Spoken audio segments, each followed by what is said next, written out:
ole he tuna kan mu hi ser thum ama a an ron sem ang chi ser thum chi chuak thar ang kha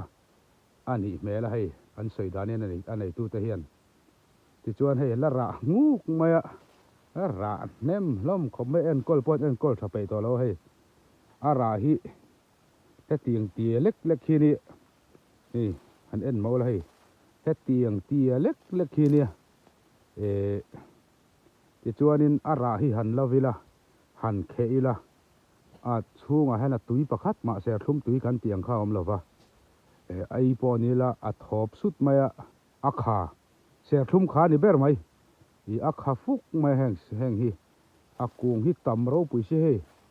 khi da theng mai hian ra sen ngei ngui maya hei hi aman sem kha ni eng ser thum nge ti hi sira chak om khop maya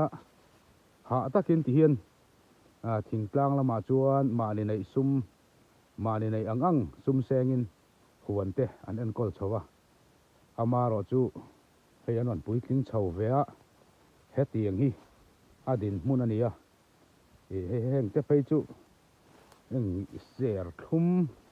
pong lo he tereu te hei til mu ti lek lek patling til mu ti lek lek hi ni vek maya hei ara hi an ho leileng khopa tu mu chuang nge le ngo ti hi ri ta cha om khop mai tiang ser thum hi a ser thum hi mi a bum chiang khop mani hi he nei tu te a bum chiang khop maya a sen lai chuanin kan lom khop maya par nem se sen nem sian tia ama ro chu ti hian anon pui tling ta ai tak mi alo enga tan ma tak lavin ti hian anon pui tling chawa a ser thum hi dang dai khop mai hei ta tiang ser thum lampang hi chu sarkar anga tang po hianin sem chua to lo ni sela a chan chu tha le jung tam tak sengin an en kola ama ro chu a hlo tin na ai hlo tin lo na an lo ni hei kung te jun thalu tuka an lian alen pon lian ama ro chu sum tam tak vom liam nan chuanin a ho ma a sum tam tak mai ani lova tha tam tak an seng rala a en kol nan chu wang chuan a ril runa thla ka ni he tiang ser thum ang chi hi tu te sem nge enge chu kan threlova ama ro chu sem chu ani an tia chu adin munani hei nenga te pok hi la ra khi thei hai kara te pok hi pui khop mai hei ui om takani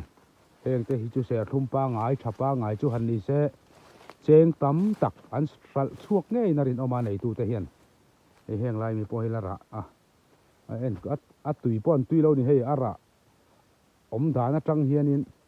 an sam chun zom pai to lo ni ara hi tui om lo lu tuka en kol zui tla ka pon ngai lo ni hei ara ma kha chuanin phur ve khop maya ma se non ra ta he tiang hi adin munani ta ka chuan an phur le ta thot lo ani oi khop mai hei ser thum he tiang hi a thalo em ani ser thum bading khania